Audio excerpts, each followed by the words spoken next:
Yeah. Okay, so now we are also joined with one of the best coach I ever had in my life, Pierre Bresson, is on the line as well. And Pierre, can you join us? Hold on. Pierre? Hold on. Okay, we're waiting for it. So, how was your season so far? My season. Okay, there you go. Pierre, what's up? How you doing? I'm doing fine. How yourself? Good. JoelAnthony, two-time NBA champion with the Miami Heat, and one of the best point guard France ever had because he still holds the record in assists in a game. 28, I guess, right? 28. 28, yes. So welcome. I'm happy to have the both of you here.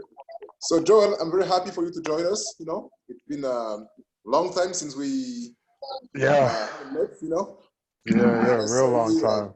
I think last time I was in Paris for the preseason game.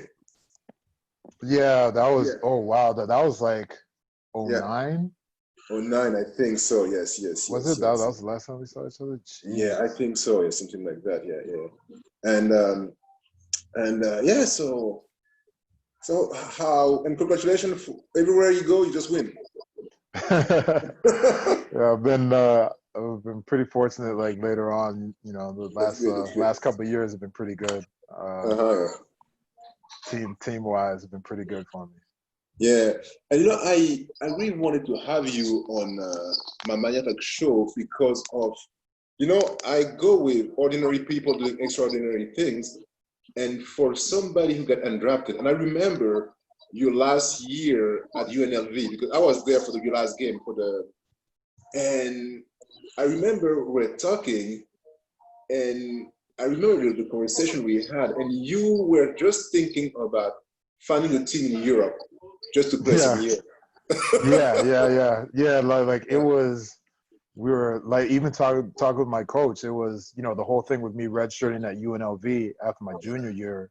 It was to have, you know, like a good, you know, senior season, and I was able to do that. But it was always, you know, I'd probably go overseas, play overseas, and then he felt if I improved enough, like I would have an opportunity, you know, after that year to, you know, try and get into the NBA. So like it was, the NBA was never like on our radar from start. It was definitely all like you know, go to Europe and, you know, to start off my pro career, you know, there, and, you know, maybe try to go to the NBA, but like, well, we don't know, like we don't know what's really gonna happen. And then you end up playing with LeBron, D Wade, Bush, and next thing you know, the dude undrafted. Get 2 rings. Yeah, like everything just happened kind of quick. Like we were, you know, had 3 years before like that team was built up. You know, had those 3 years with Miami. You know, just trying to kind of develop and find my way. You know, within the league, trying to prove I belong and all that. And then all of a sudden, you know, Braun comes to the team. You know, I signed a new deal, and so, you know, they clearly wanted me, and, you know, to be part of that, you know, that type of team that they were building, you know, kind of just being part of that was huge, you know, for me, and, you know, just was able to continue on with my career from there. Exactly. And, you know, I also want to give stage to Coach Pierre Bresson to also help us and other who are going to follow this talk show. What is the psychology of winning? Coach, can you say something about it? Winning, it's about going farther beyond than you ever thought you could go. It's what I always push you all every day when you come to practice. It's about getting better. It's about, that's winning. You start winning there. When you start beating yourself every day and getting better and better every day, you're winning. It's when you stop or you regress, that's when you are going the wrong way. And same thing for you, Joel. Going 4 years, you were a backup for Gaston Essanguet. I remember that last year at UNLV campus. And, my senior year. During the season, I ended up like I started like right at the beginning, and like with the time off and everything, I started to struggle. And, you know, Gaston played most of the starter role. Actually, no, Gaston was starting for the rest of the time. So yeah, Exactly. actually, it was yeah. Because I remember, the thing was, it was fun to hear. I don't think it was fun for him, but I remember I was talking with him and I telling him about the choice that he had to make. When going to pre-draft and to go to the pre-draft camp, get ready for even if you go and draft it, at least go and get the invitation by the teams. I don't know what happened, and then he decided he'd go his way, and perfect. And the thing is, I was like, okay, but I know that Joel wants to play in Europe just for a few years, and I remember clearly talking with some scout. Although Gaston was the starter for UNLV, they were like, you know what, JoelAnthony, he has an NBA body. If he develop this and this and that, he can make it. And draft goes by, no JoelAnthony name came on the roster, on the thing. So what happened for you to be able to get into training camp with the Heat? And who made the decision? Was it like Spoelstra or Coach Riley? So with the Heat, like getting on, so like first, like the starting with how things were when I was finishing up at UNLV, I started to play well coming into conference time, and like I was playing really really well. I was comfortable again, and even at that point, like a lot of people, because of guys were looking to go pro and everything like that. Starting was something that to a lot of people was big, but the winning was like the most important thing. And so we even talked with Coach Kruger about it, that you just wanted to win. And so I wouldn't even there was a lot of talk about trying to have me start at that point. And we're both in agreement that like it wasn't the way to go. And so like the thought process was never, oh, this is going to look good for like scouts or whoever.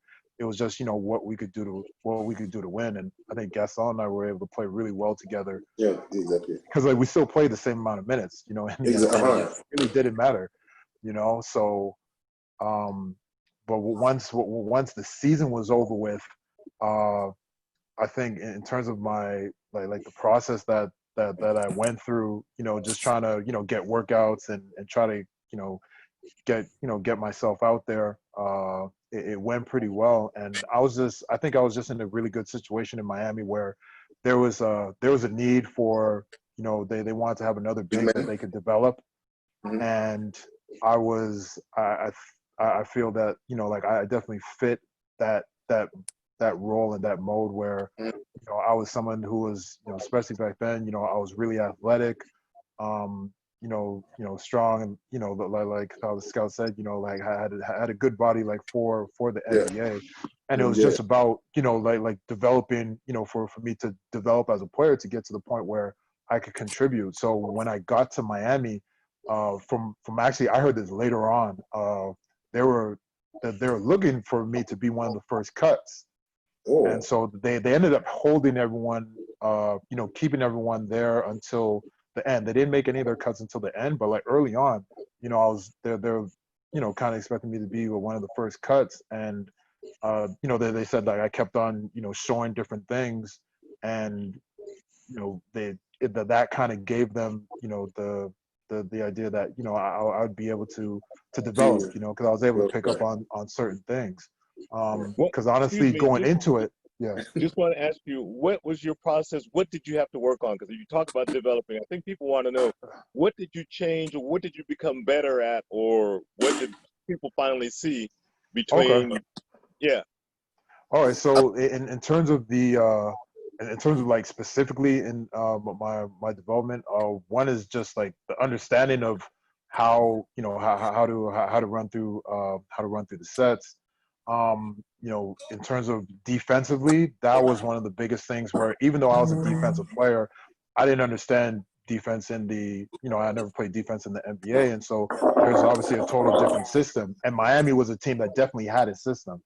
And so being able to pick up on the system and working on, like knowing the right rotations, knowing the right spots to be in at the right time, and just trying to, and to be able to figure that out where, you could see like this is someone that will, like at least like eventually start to get it. That was one of the things. And then, just trying to develop offensively more well, where, I wasn't someone that was, like any type of like big time offensive player, and just being able to work on my finishing, and even like just in different positions of just being able to handle the ball, just being able to handle the ball, whereas like tough, close quarter catches and stuff like that. Things like that were things that I definitely had to work on to develop, and that's what I definitely feel helped me make that final roster. So with more mental, or things that you knew you could do and just never showed and never had to do, or was it just? No. There's definitely. It was definitely very much mental. Like if it was anything I learned, like the NBA game, like basketball in general, but especially in the league, like it is definitely like mostly mental. Like there's different things that you have, but like the things that I was able to do, like I didn't even know, what I was really capable of. I just knew I wanted to get better. Like that's really, so whatever it was, like I was just trying to be a sponge. To learn as much as I could. Like I had no idea, how far I could really go with this. I just knew that I would do, whatever it took, to be able to be successful in as a professional. And playing with, I would say, playing with what it takes to play with somebody like LeBron. Is it somebody that push you at the practice? Is it somebody who's making you life hard at practice? Or, you have a different type of big players from MJ to Kobe. So he's. I don't think he's like a and I never played with Kobe, and obviously never with MJ, but I definitely wouldn't say the same way in terms of their aggressive to like push the way they push players. I think more with Bron, it was having an understanding of like how how the game is played. Like he's someone that plays the game the right way. He's someone that has extremely high IQ, like in general, like not just basketball. So being able to match that and show that you're able to have some of that, like that's where, I don't know, if there was to be pressure, like that's where there was some pressure. There was definitely influence on making sure like you're able to be on the same page, where you have an understanding of what was needed and what was wanted, because like his whole thing was about winning. Like he just wanted guys on the court that are able to win with him. And he definitely always did it by example, but he would also speak about like what he wanted. He was very, very vocal as a leader on that team. Yeah. And the thing, and coming back to your signing with the Heat, because the biggest moment for most NBA potential people is when their name is called on stage at the draft. So how came this news that you are making the team? And mine was definitely like that type of excitement. Like obviously it didn't happen then, but it was so basically once camp was over, they started calling people, like I guess like that night they called a couple people and told them like that they're going to be let go, they're going to be released. And so, but they didn't tell anyone that made it, like that they made it. So my agent called me. He's like, look, I heard like so and so got cut. Like, did you hear anything? I was like, no. He was like, well, like no news is good news right now.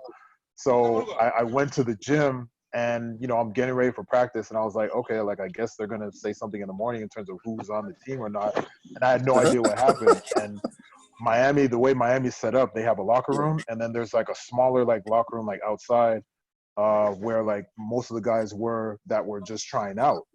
And so I went into the small locker room like I usually do, and I don't see any of my stuff there.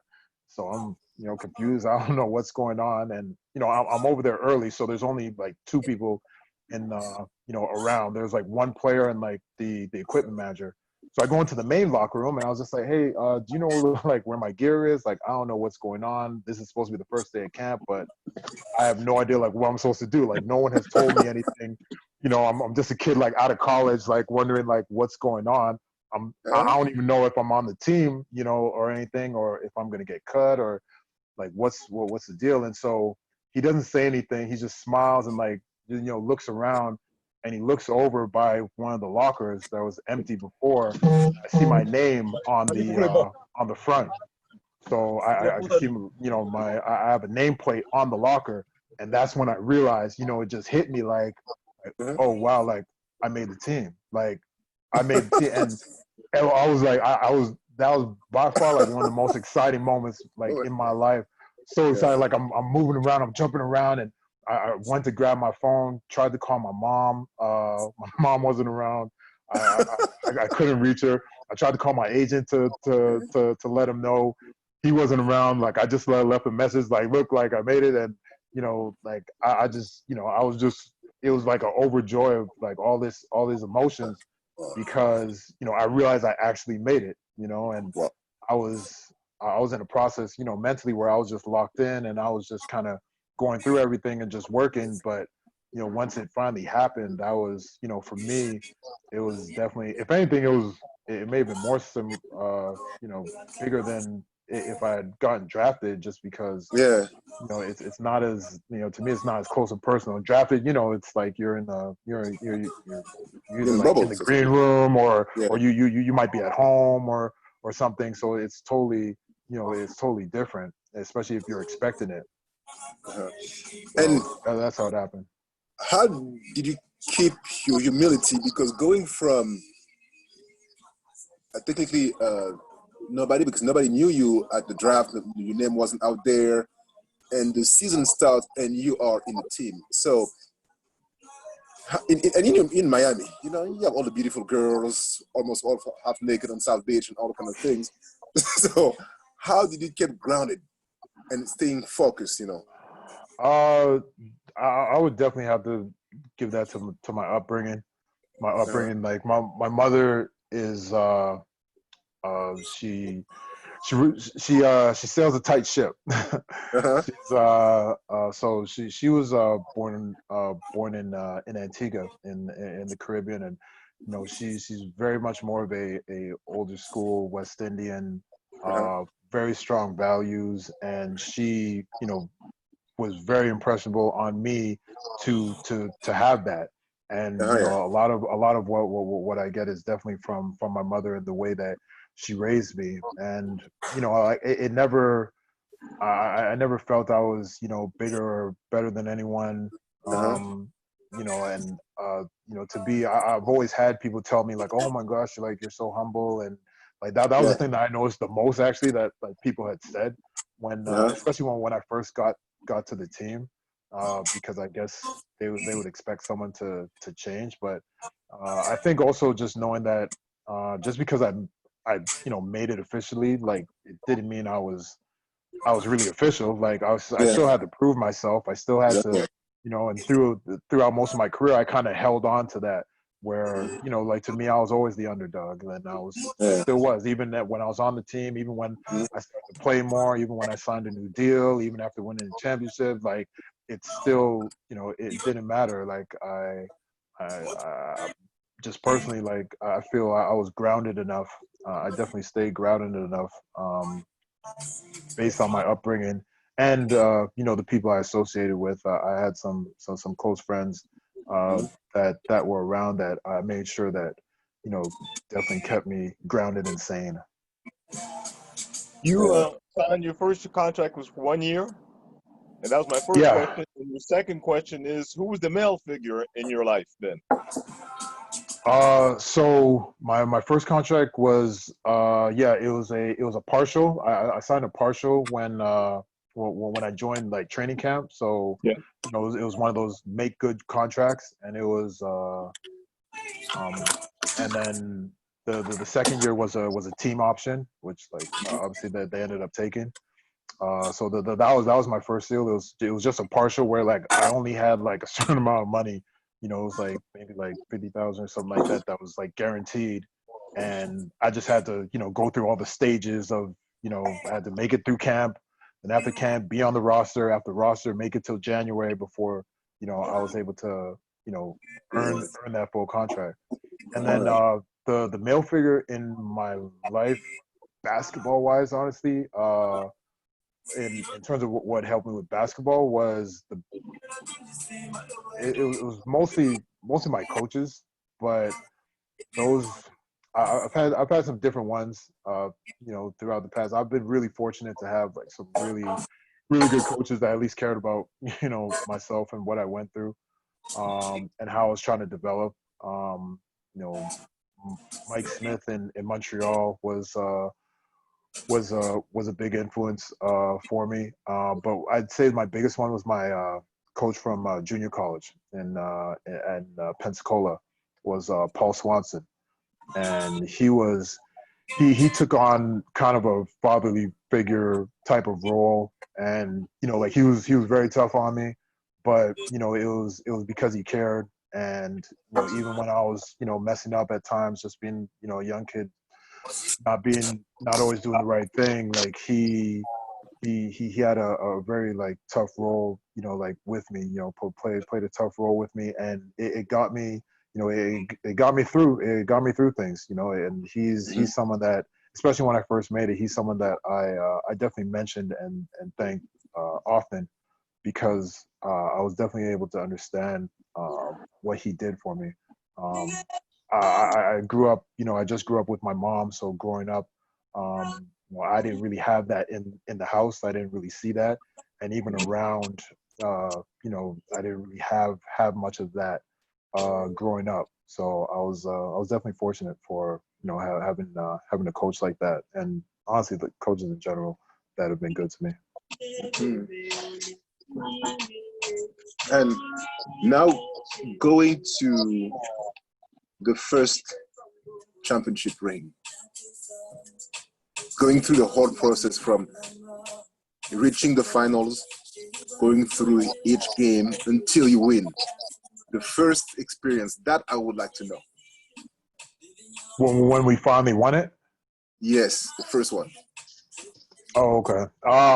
Yeah, that was huge, because the year before we lost in the finals. So we lost to Dallas, and that year before was so crazy because there was so much hype surrounding the team and everything, just the guys that we had, how the league was going forward, things were changing in the league. And so it was it was definitely a lot of pressure, and like to lose in the finals was really tough for us. But coming back that next year, one, we had to sit on that loss for so long because that was also the year of the lockout. So we didn't play until we didn't get back to games until Christmas. Mm-hmm. So we had like this long layoff where we're just sitting, having to, sitting in this feeling of loss. But it was also, motivation for us, for a lot of guys on the team. And going forward, I feel that we're extremely a lot more comfortable with how we wanted to play and what we needed to do. And I think even though guys had definitely bought in the year before, which is why we went to the finals, even though we had talent, this time we had more of a plan and more of an idea of what needed to be done, because we had at least gotten to the finals. And we're just totally locked in on doing whatever it took, because we also felt that, look, if we don't make it a second, this was a championship or bust type of team where, because the expectations were just so high. that, you know, we knew that if we did not win, you know, guys probably weren't going to be around, you know, like even though we're able to keep our core, you know, going into the next year. But after that, you know, that there easily could have been a chance that, like, you know, one of us could be one of us or many of us, like, could be gone. You know, you just really don't know, especially in this business. So I think that was also, you know, like motivation that, you know, like we wanted to do this, you know, like for you know, for each other, like obviously, you know, for ourselves to prove that we're able to win with what we had, but also, you know, like for each other, like not letting, you know, not letting that other you know, one of your brothers down. So yeah, we're just totally locked into what we had to do, and, you know, we're able to, you know, play really good basketball, and for the most part avoid, you know, the injury bug, and, you know, put ourselves in a position to be able to win, you know, all those different series.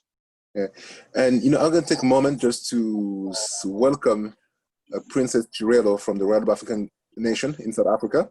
Princess, welcome. And Hi, JoelAnthony's how are there. you? Doing Hi, good. hello Always great. everybody. Nice to see Hello. everybody. Hi. I'm sorry. Let me restart.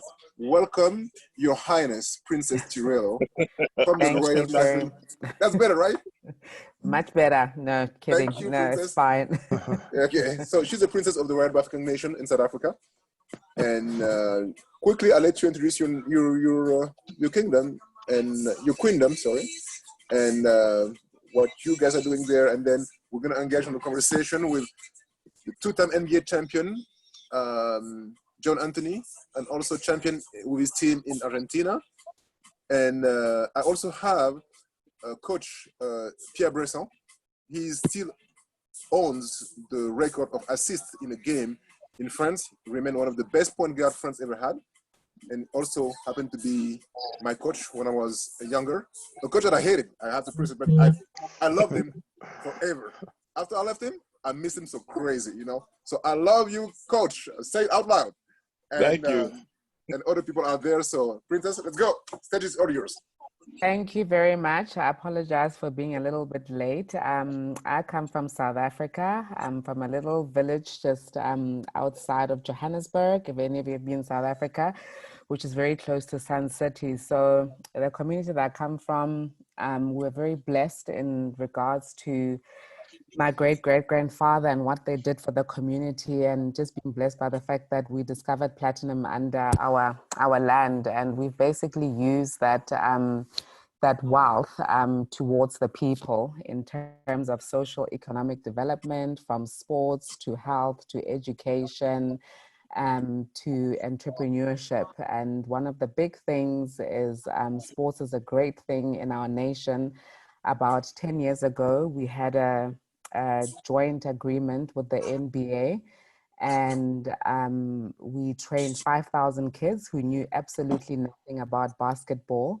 And this was all about, you know, empowering young kids and giving them the opportunities to see that, you know, you're not limited to, you know, certain sports that are the norm, which is soccer and running for us. So these kids, when they found out that they had the opportunity to play basketball, it was unreal. And this program has been going on for the last 10 years, and we've seen such significant development, you know, just the empowerment of the kids and what sports can really do, not only in basketball, but for many other many other sporting codes. And yeah, so that's basically me.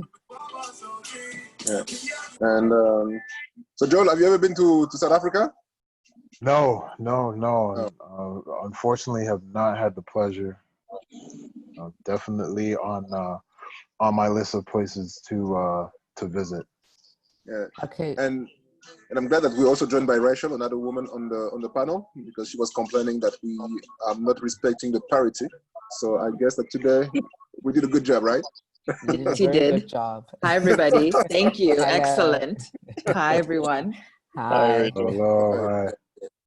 Yeah. So, and you know, the thing is, you know, you've never been to South Africa, and you know, I strongly think that we have to put it on the map that, you know, after this whole COVID-19 stuff is over, to schedule, I would say, to schedule clinic in the Bafokeng, you know, and I will, since the basketball facilities are there, and I will definitely make sure that Coach Bresson can come and give at least like few days of training. And trust me, those kids will remember for all their lives what it is to be trained by a real coach. And I say that because I trained with him, and like I said earlier, when I was under him, he can tell you I'm stubborn. I'm not, it's just that. But and Joel, you know, as a pro athlete, the best coach is the one who are not showing emotion at all during practice. And when you are no longer with them, this is where you realize that this coach was only planting seeds of greatness in you. And you, as a two-time NBA champs, and everywhere you go, you win, how crucial the coach was part of your life to bring you where you are today. Oh, huge, huge. That's one of the first things I mentioned when we were talking, just in terms of, for me, I was talking more off the court, in terms of how big some of my coaches were for me, especially my junior college coach, because, he was someone that, well, I was young, and so, helped me develop, honestly, like as a man, in terms of, having certain responsibilities and knowing the right thing to do. But as a basketball player, it's huge, especially when you're younger and trying to develop. But even through like once you play professionally and still trying to learn, you're always improving. Having a really good coach that could teach you the game the right way, the proper way to play, the proper way to do certain things, and help you improve is that's invaluable. Like there's so many coaches that have been responsible for the development of so many great players, and you could also see that because those players will forever remember and be grateful for those coaches, regardless of sometimes even the type of relationship they had while playing. Just as you said, like well, whether the relation that you all had, you had with Pierre was different, from when you were playing to when you weren't. But you understood what they were doing, and you also knew how crucial it was and how much it helped you improve. And obviously when you're young, you don't always see those things. You're not able to see what someone who has more wisdom than you does. But yeah, it's extremely important, especially like I said, for the youth that are trying to develop. And ladies, you're on stage. If you have questions, go ahead, so we can have you also learn from the two greats that we have on with us today, Coach Pierre and Joel as well. And Rachel, you want to say something, Princess? No, I mean, what I'll say is just, I'm sorry I came in a bit later. I was getting off another call and then trying to eat and then come and join on this one. So apologies, I missed the first part. One is just to commend you, Joel, for sharing your story, your personal journey. And the next thing is maybe to ask, there's a big push for involving women in sports. And when I say women, also women and girls, that whole chain, and getting, let's say, girls motivated and all, both in the US side and especially, let's say, outside the US. I'm based in South Africa right now. So just maybe your advice, what advice would you give, especially when it comes to basketball? You've played obviously at a much higher level professionally. What advice would you give to help us encourage the participation of girls and later on, obviously, as young women to get involved into basketball? Thanks. All right. I would say like definitely focusing more on, well, not focusing more, but one of the big focuses should definitely be on the young girls, because from what I've been able to see and notice, and also so some of the statistics are also out there from what I've heard, is that just most of them at a certain age, very young, there where young girls will usually just really turn away from sports. And I feel personally like that's partly because of the system where there just might not be as much of a push for them to even try to stay in it. And I feel if there was a more aggressive system of having girls involved in sports at that young age, that is what is going to get, you know, them to continue on and move forward with it, and making sure that there's a setting where they also feel comfortable, because there are different reasons, you know, varying reasons for why they may not play, may not decide to continue to play, but you know, being able to figure out and address those reasons, address those issues, and get them to positions where they feel comfortable, that, you know, like basketball, which is hopefully, you know, something that they enjoy to do, is something that they could also continue to do going forward and continue to play. And but like I said, like the system that that they have at a very young age is, to me, like one of the most crucial things, because if the experience isn't as good for them, and you know, it leaves a bad impression on them, they won't, you know, continue on, especially at that young age, when, you know, that they could easily change their focus into something else. In terms of and I feel one of the things that, like, at least, you know, from playing in the NBA, one of the things they've been trying to do is include more women also in the game there. So, you know, obviously we have the WNBA, you know, which is the women's league, and there's plenty of different leagues in Europe.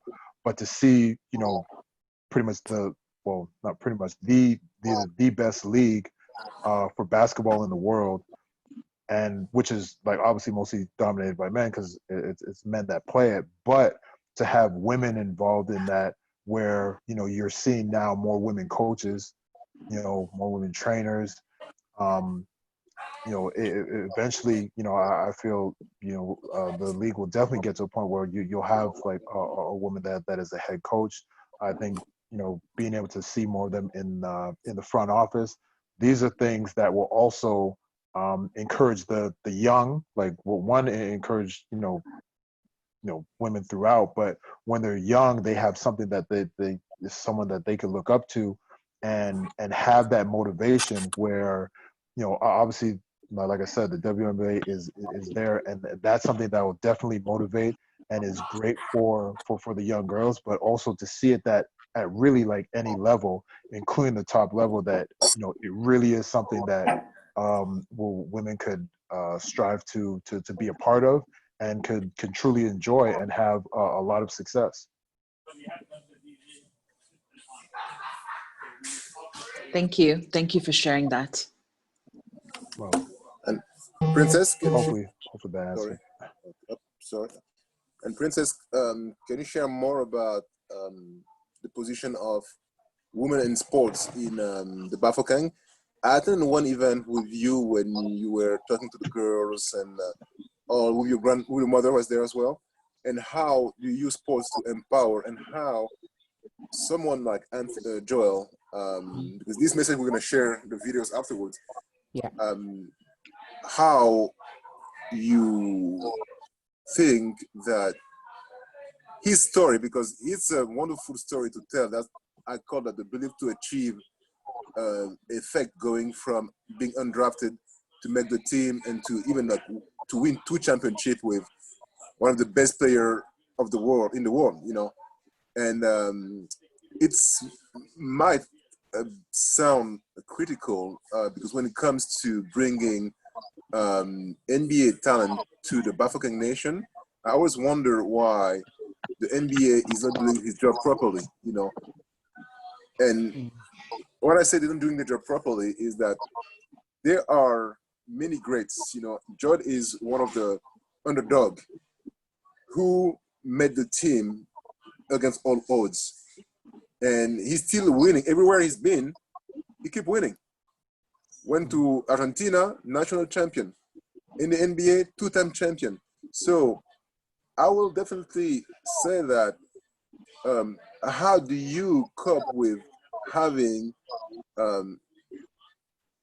to welcome players who are still players and we respect their career, but what can they really bring if they have most of them they're going, but even here they can walk by, nobody gonna recognize their career and how they can impact you. Because my the issue that I had when I was going back and forth in Joburg and in the kingdom is like, why are they always sending like NBA nobodies? You know, why do we have a pool of talent out right there? You know. No, I think it's, I think for me it's two perspectives. I mean, one thing that I can say with the NBA program, it has had a lot of impact. I mean, we have young kids, youth, both girls and young boys, and who, it's a community of young boys and girls who've actually never had the opportunity.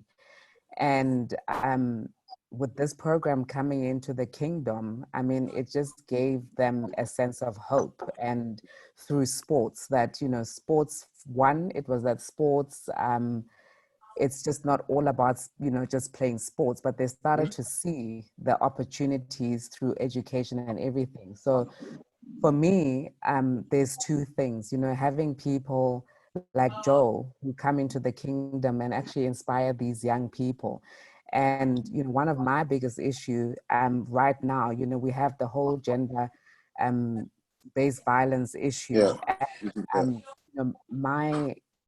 I don't know whether it's a question or whether it is how do we actually go about it, particularly concerning young boys, right now, I feel like with young girls, yes, it is a big problem when it comes to sports and everything. But given the situation, and perhaps not only in South Africa, but across the world, when you come to, gender-based violence, it's like, how do we actually incorporate sports and make an impact for young boys in order to actually try and do away with the gender-based violence, in order to equip young boys through sports and educate them that, gender-based violence, it's a culture, but how do we break that cycle, and how do we use sports in order to empower boys, because it's a cultural thing. So for me, this is a great platform where we have people like Joel who can actually come and give, a sense of hope and a sense of like changing the narrative and giving a voice of saying, like, it doesn't have to be like this. Not, it's not about that women are not equal because you've been taught in this way. But I think when they are taught and when they hear from voices like yourself, Joel, it makes a huge difference. So for me right now, being a single mother raising two young boys, my priority is really about like, how do I actually want to see my young boys in a society that is currently like so violent with, gender-based violence. But now how do we use sports in my kingdom to actually change that narrative to make a difference? And that's from a boy's perspective, being a mother raising two boys. But at the same time, I think it's also a case of like inspiring the young women in the community through the basketball program that we have, to say that, it doesn't matter if you are a man or a woman, you still have the equal opportunities because you still have the talent. But now how are we going to change those narratives in order to make that impact and make the difference, so that people can see that, sport has got a thing, but what is the message going to come, the message that's going to come out from that, and how do we do it?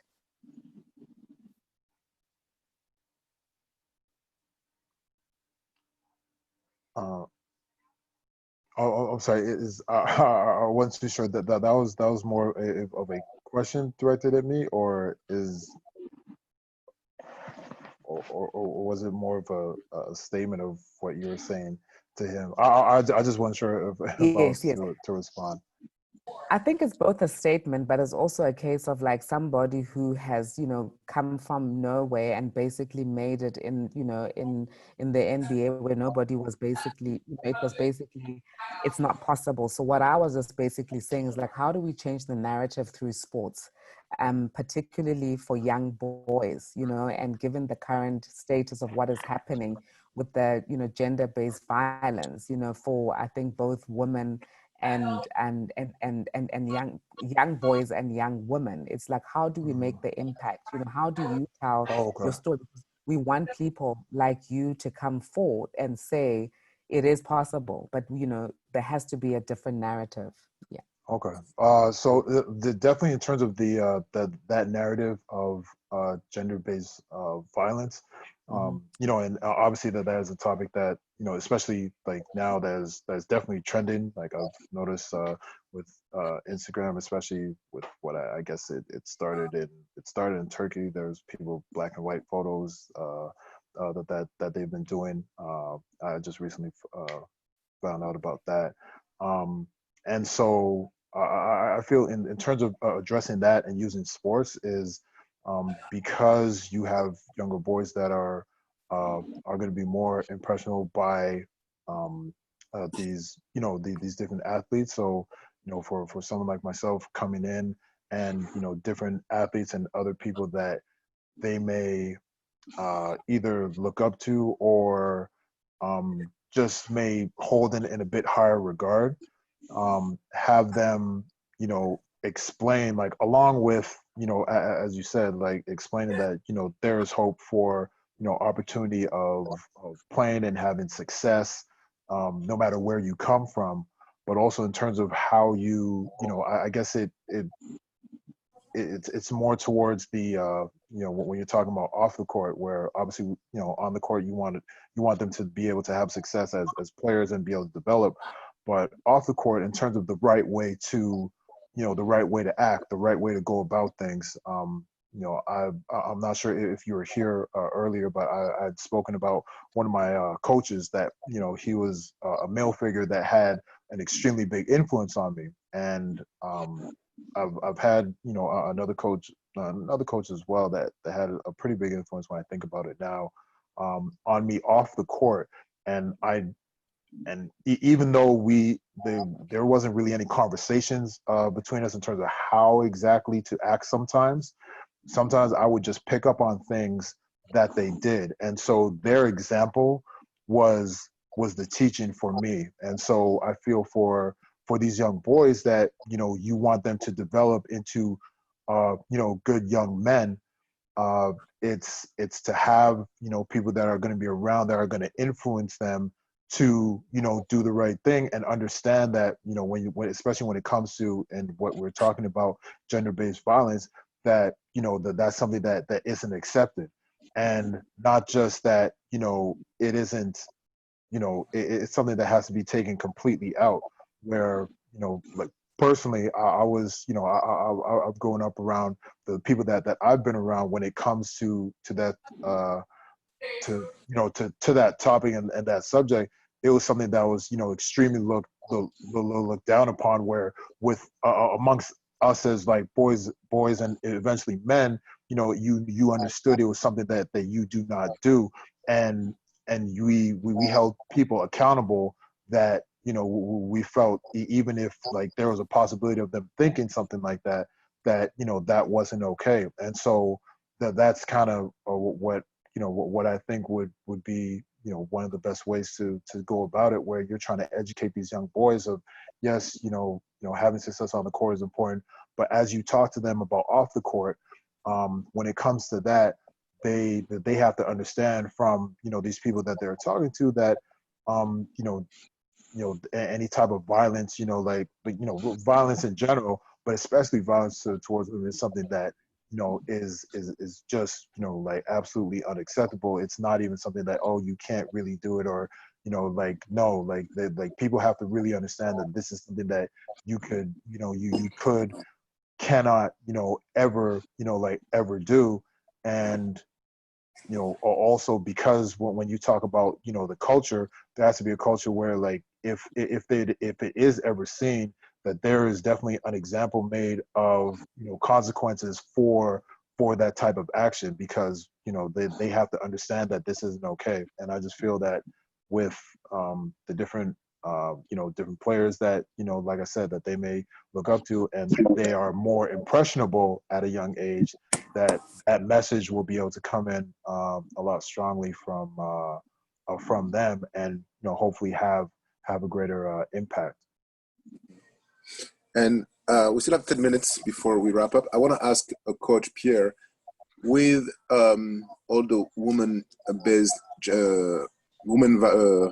violence towards women, gender-based violence, actually, and also all the Me Too movement, as a coach who also coach women, how do you go on, how do you ever feel like, hey, I don't want to be in trouble, I might be accused of this or that, or how do you handle coaching women, knowing with everything that is happening? You know, when you heard Simone Biles, what she went through, and many other girls in this gymnastic, in basketball, in women's soccer, who experience that's also kind of violence, you know, being raped or all that, or being harassed by your coach. How do you draw the line as a coach when you coach women and young girls? The thing is, everyone's talking about gender, and I just want to tell them, when you're a coach, you're coaching human beings, and that's the most important part. And that if you start thinking, okay, I can't do that because it's a woman or because it's a man, well, first of all, it's a human being, and how would you want to treat this human being all the time? Human beings need love. Human beings need caring. Human beings need to be appreciated.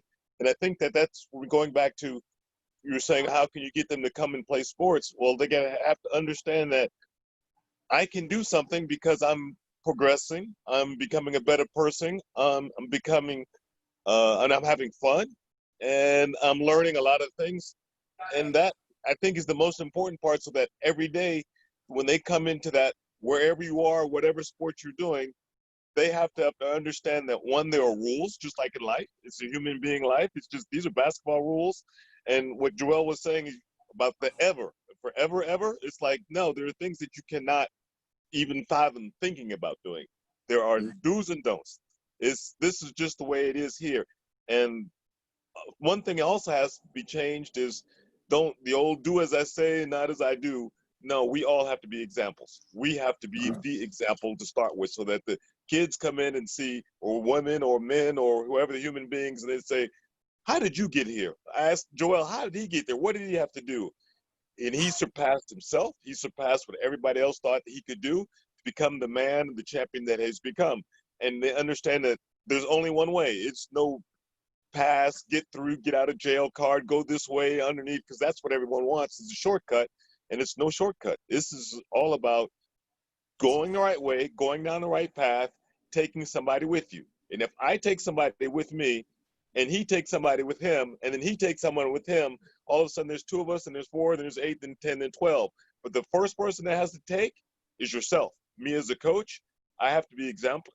I have to be able to show them that this is the way things are done. I have to be able to explain to them why these are the things that have to be done. And like you said, Babs, in the end, maybe during, it's the hardest thing in the world, but at the end of the road, you'll be the better person. You'll be a stronger person. You'll be a smarter person. And you'll say, gosh, I used to be there, and now I'm here. Thank you, Coach. And that's what you always say. And as far as the girls or guys or whatever, I just make them understand that I want them to be the best person that they want to be or can be in their life. That's all. Might not be Michael Jordan, might not be LeBron James, might not be whoever, but you're going to be the LeBron James of your life. You're going to be the best that you can ever be, and you're going to be the strongest person. You're going to be the fastest that you ever thought you could be. And that's what I want to get you out. And I want them to challenge me as a coach to say, Coach, I did it. And I would always come back and say, good, now I'll do 2 more. And then I'll do 4. And it was never, ever. And it's like, you're never satisfied. I'm like, yes, I am. Of course I'm satisfied. I just don't want you to become satisfied and sit back and say, oh, I'm good. No, you're never good.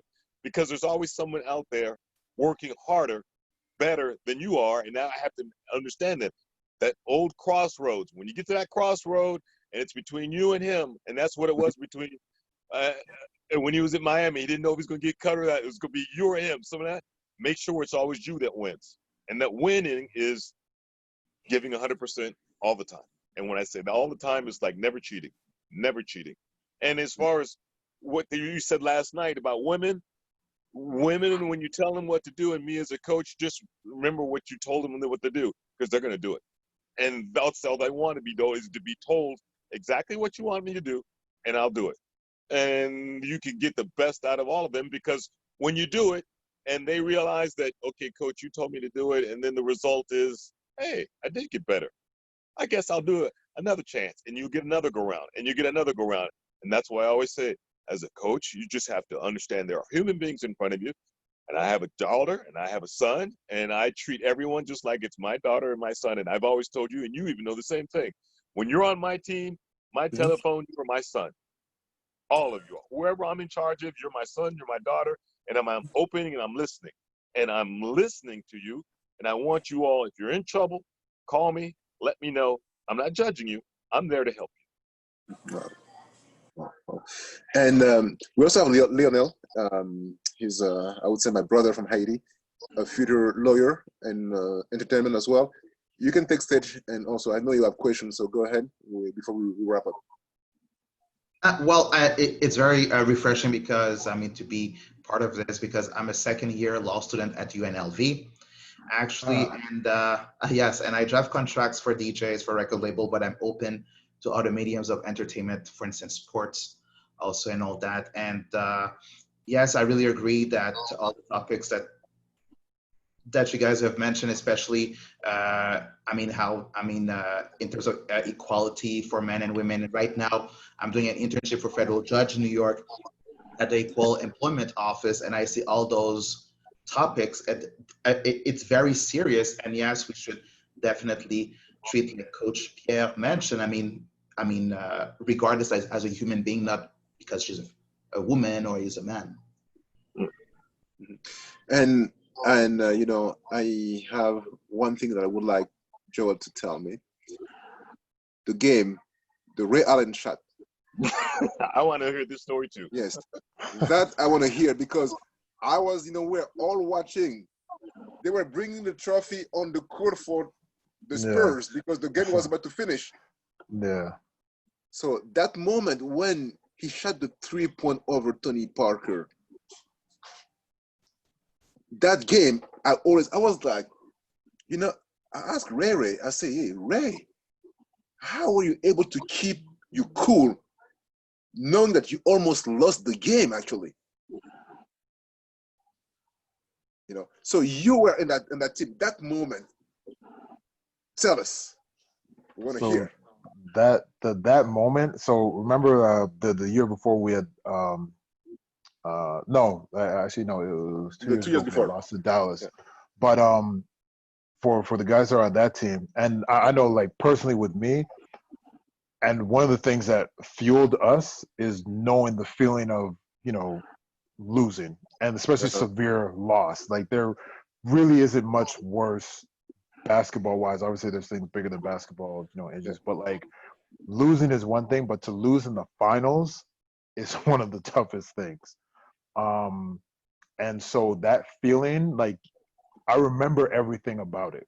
I remember how it felt during on the court when the clock was going down and you knew it was about to be over.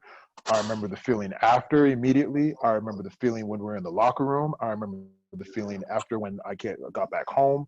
Like, I remember all of that. And so when we were down and they started to bring the ropes out, to be able to section off the court, or bringing the ropes out, and people were leaving, and like, granted, like, it's also Miami where like they come late and leave early sometimes. So, but like, this is like the finals, and like, fans were like literally like leaving. They were already outside. Like, it was, it wasn't the best vote of confidence for for our team. But honestly, it still did not feel like we were going to lose. Like, it didn't feel like we had lost. Like, when we played Dallas, like, I remember looking at the bench, like, it was like, oh, this is over. Like, this is really over. And like, guys are going out there and they're still gonna fight, but like, you just know as a competitor when it's over, and when like, everything is out of them.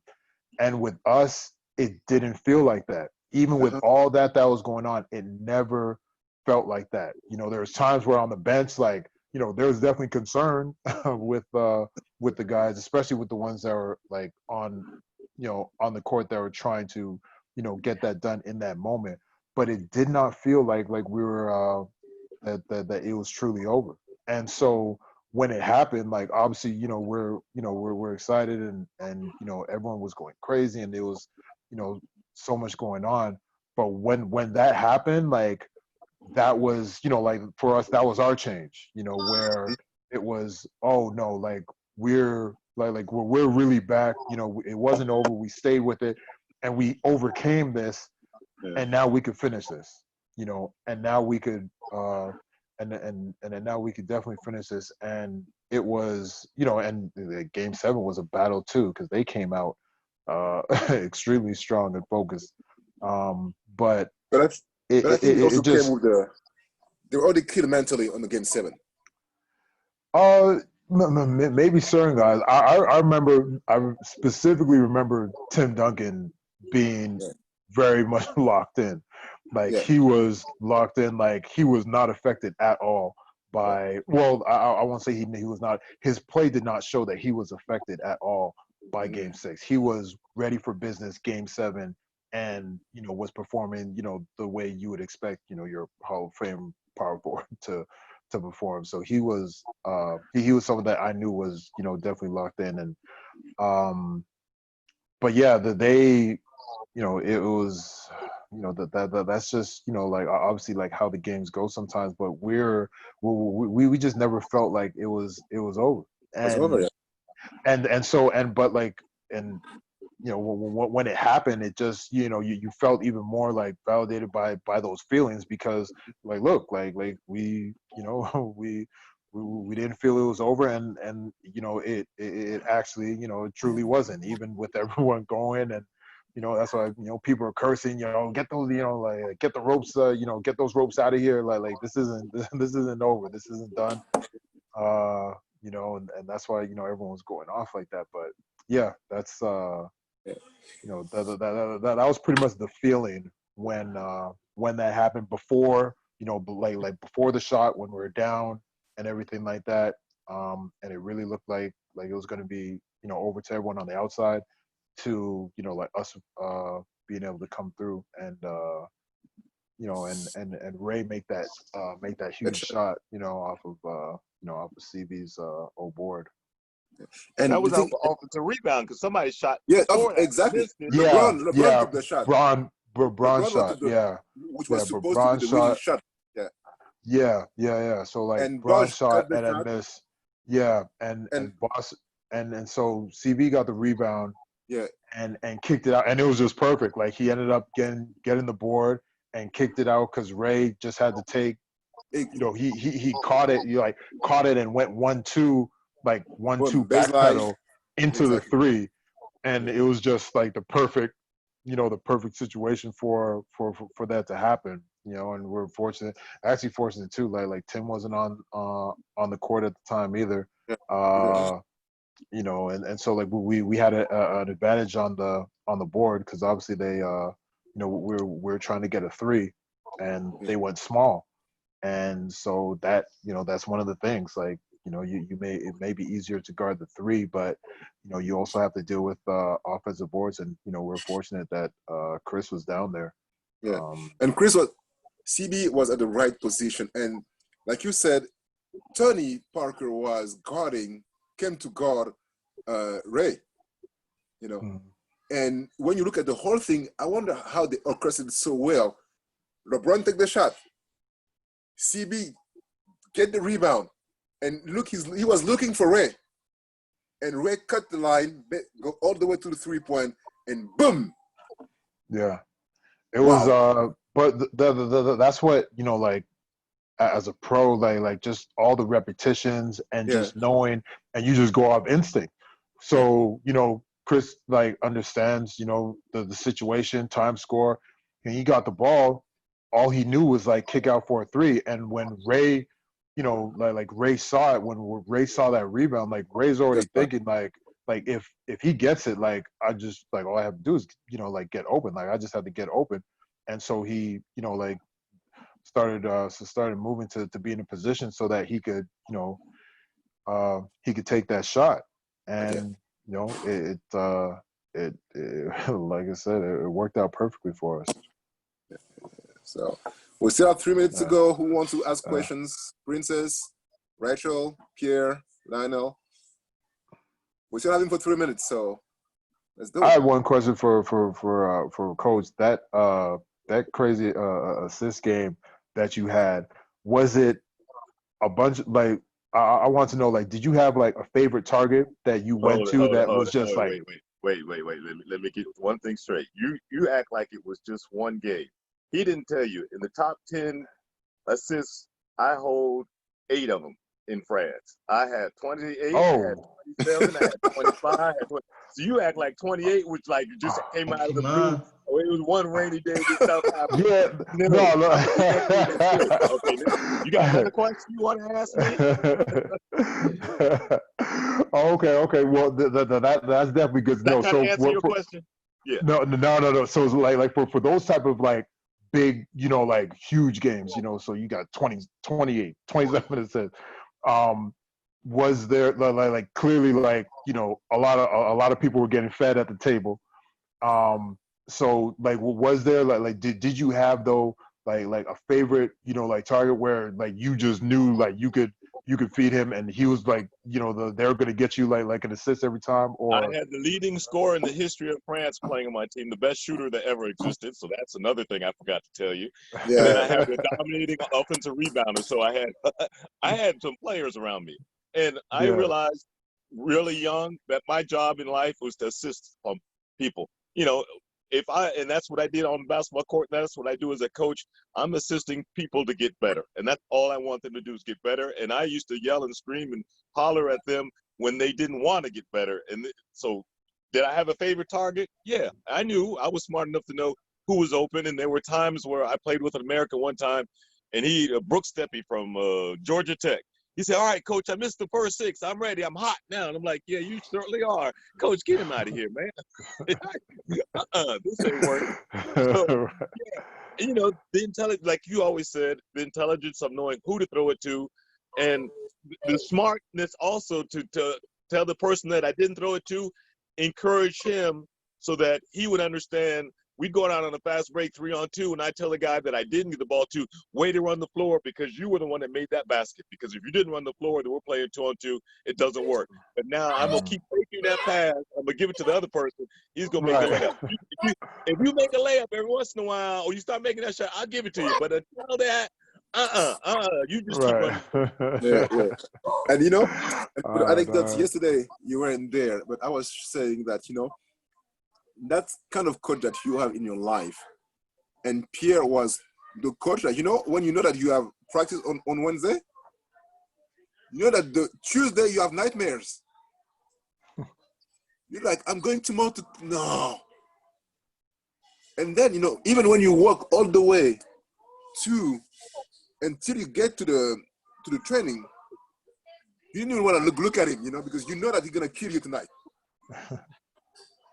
And you go through the thing. And one of the things that is very frustrating as a young athlete is when you think that you gave your best,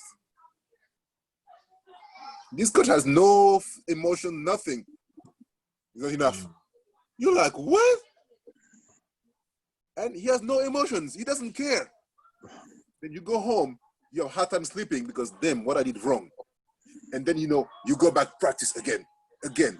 And one thing I remember till today, when we were having like free throw contest, and if you go 10 in a row, you win a bottle of champagne, And one time I had my 10. This guy didn't even show any emotions. And that broke me, literally. That broke me literally because you're like, I gave my best. But guess what? The fact that he didn't show emotions, and that's the thing that I think that the key of being a good coach is that he gets into your cortex that I'm not good enough, I have to work harder again, And I think that coach, and I'm really thankful for that, because till today, even by myself, I keep repeating what he taught us. And at some point you get to a point where, you do the push-ups well and you think that you're good. Guess what this guy is doing? He comes with 3 fingers and push up, boom, boom. I said, damn, I'm done. You know, that's it.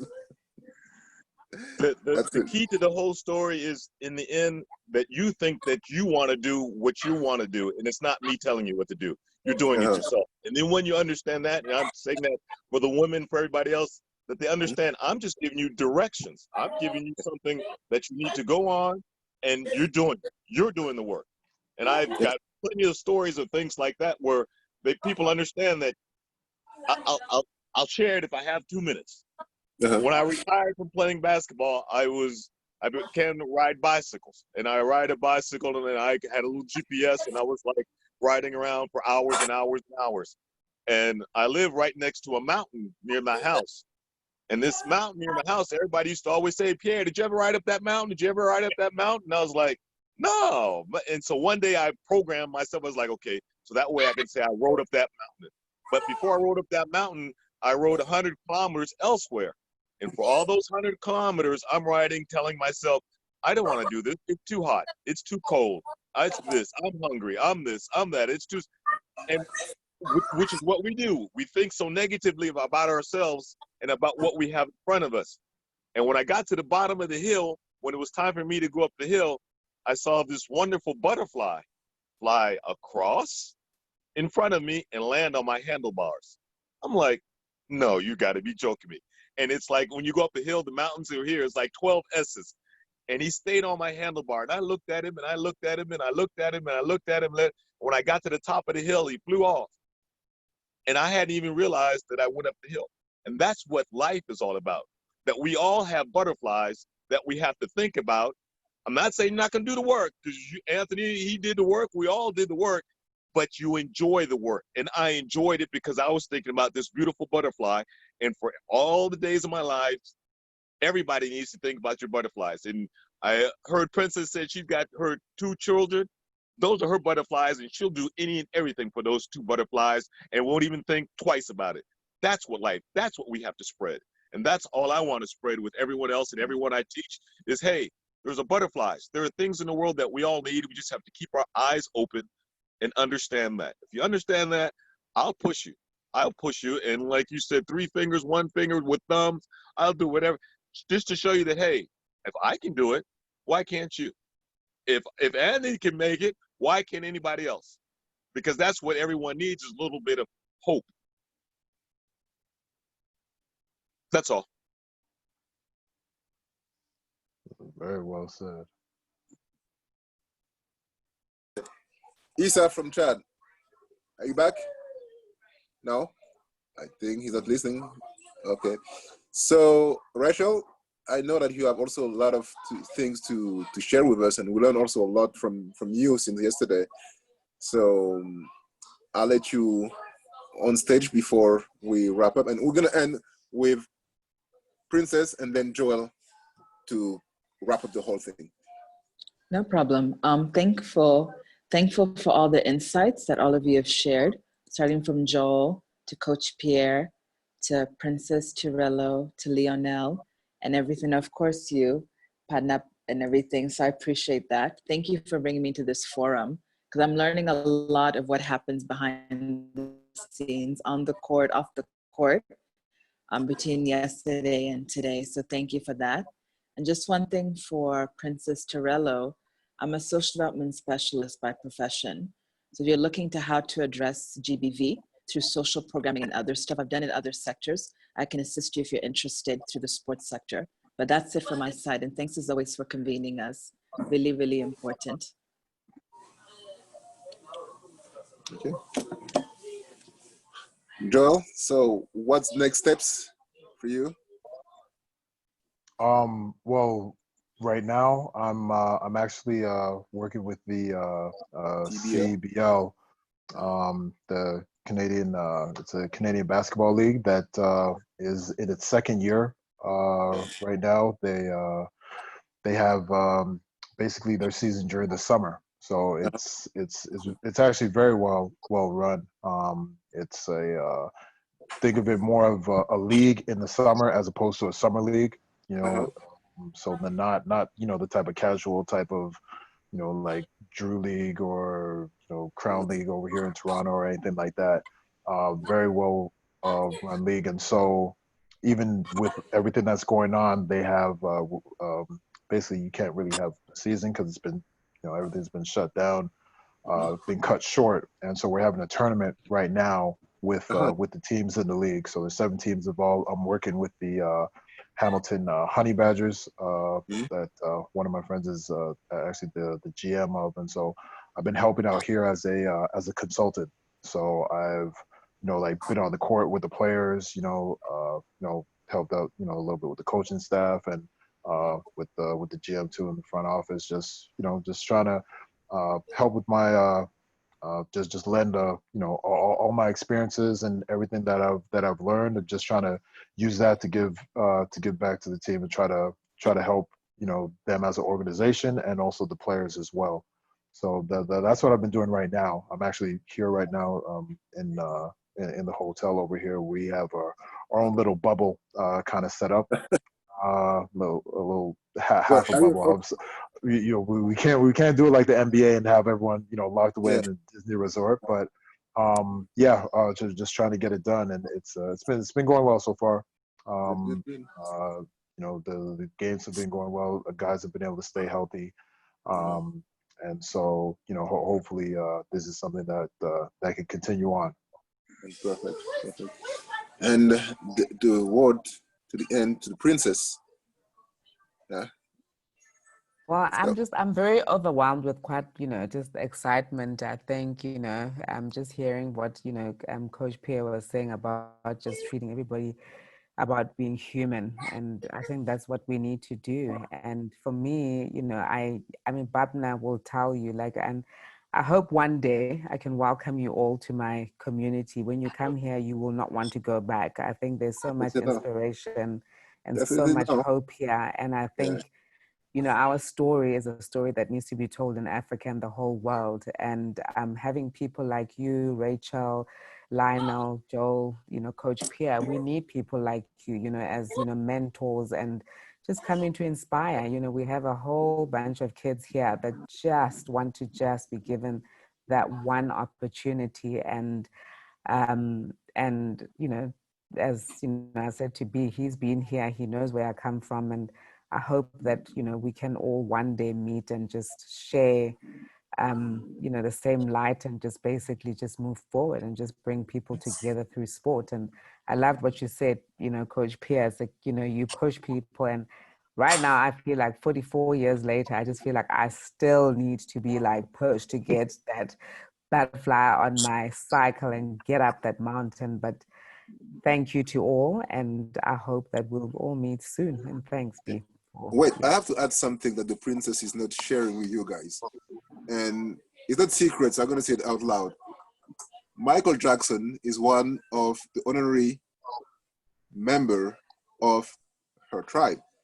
And Michael Jackson used to come visit them all the time. You can say it, Yeah, Michael Jackson is, so don't be shy, just say it out loud. Yeah. So it's a nice, Jackson, he did. He's honorary member of the Bafokeng Nation community. Yeah, but 20 years ago, he was here. Actually, we've had good special people come out here. Nobody wants to leave. So when you touch your feet down here, my mother always says, when you come to South Africa, you haven't been to South Africa until you come to the Bafokeng Kingdom. Then you've been to South Africa. So, and one thing that I remember, and I hope that to everyone to experience that, I started learning golf, and the most beautiful thing that I experienced on the golf course is having monkeys around me, just hanging out around. And now I have the videos. You have monkeys, just look at you and you play your thing, and they're just around with your family, and they just walk, and that's what I say. Once you get there, you gotta think twice before leaving. Yeah, that's very true. But thank you. Thank you, guys. Thanks a lot. And Joel, thank you very much for making the time to meet all those great people, and yes, soon when this whole COVID-19 thing ends, we're all gonna meet in the Bafokeng Nation, Yeah. Just have a week, and we just flew there just a week, and then I'm not gonna say much, but you're gonna love it, definitely. Well, Right. definitely For the thank you for invitation. having me. Yeah, thank you for having me. I definitely appreciate it, Princess. Everyone on the call. Thank you for joining. And I definitely am someone that would love to have the opportunity to travel to South Africa, especially for that type of reason, that type of cause, as a way of trying to trying to help trying to help others. So, but definitely keep me in the loop of how things are. Problem. Even though like we haven't seen each other in so Long time. long, but just because based on our relationship, I have no problem jumping on a call or even like jumping on a plane, especially now. I got a lot of time. I'm retired, so yeah, just definitely let me know, and thank you for the opportunity. Hold on. Yusra is going to join us right now, quickly for 5 more minutes. She's from Chad. She was among the recipient of the Yali program from President Obama. So she was at the White House, and she's also doing a lot of things as far as women empowerment back in Chad. And I told them that Rachel is on the call, Princess is on the call. So she's going to join us for 5 minutes to I want you to introduce to her, because she's gonna go back home, I think next week, and I also want this conversation on women empowerment, gender-based violence to progress, And let me ask her if she can join right now. Bapna, you didn't tell me that you listened so well to suggestions. You didn't reveal that side. Beyonce had a song, "Who Rules the World." Okay, thank you. Joel, when you're in Canada, say hi to Mr. Barrett for me, the father, because he came and played for me. Ro? Yeah. Ro. Oh, did he? Oh, okay. Yeah. All So right, Ro cool, knows cool. me real well. Yeah, all right, cool. I'll definitely let him know. Definitely let him know. Yeah, When he was in Dillaband, Asvel, I was his coach. Oh, okay. All right. Yeah, I'll definitely mention it to him. Okay, she's joining. Just 2 minutes. Small world we got. Yes, it is. Hold on. Lionel, do you have something to say? Not at the moment, no. Thanks. Thank you. Okay, 2 more minutes. She's gonna log in. And Rachel, just like go ahead before she's joining now. Okay, 2 minutes. And then yes, so I think yes, among the people that also stopped by I'm just gonna dropping names. What is his name? He plays the football player. He plays for PSG, the Brazilian guy. Neymar. Neymar went there too. He stayed. I think he stayed like a week in Sun City, and in the area as well. So and I would say Pokang is probably South Africa's best kept secret. And after we finish, just go on YouTube and you'll discover a lot of things.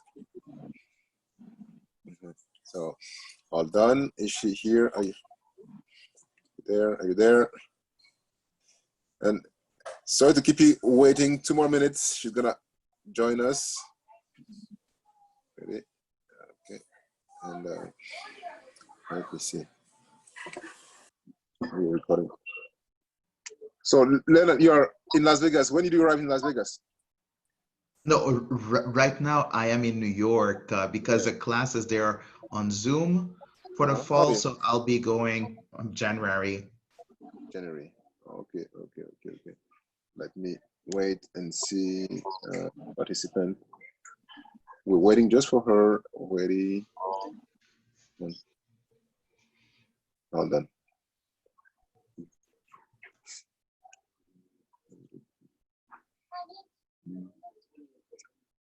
Hold on. She's logging in. Hello. Ready? There she is. Hello. Welcome.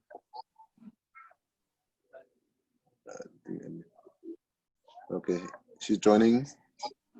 Okay, slow. Okay. Is that uploading? I don't know. It says joining. I don't know what's going on. There we go. Hello. Welcome.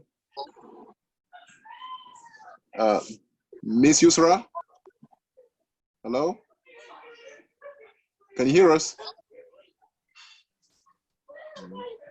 She joined. She's on the call, but I don't think the voice is going through. You have to join like after you join. I think you have to make sure you turn the mic on. Yes.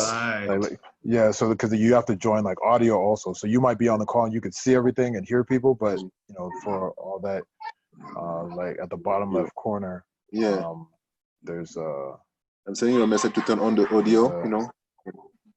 And also maybe even video, at least for me, because I have to do it on my phone right now. I think I had to do it for the video as well.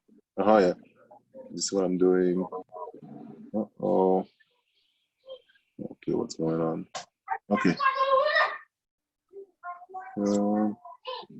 She's on, but we don't see the microphone on. So, yes, good. You can talk. Hello? Yusra, are you there? Hello? I think the connection is not good. Could be that. Yeah. Hold on. Oh, okay. No, the network is not going through. So, guys, thank you very much for the extra time.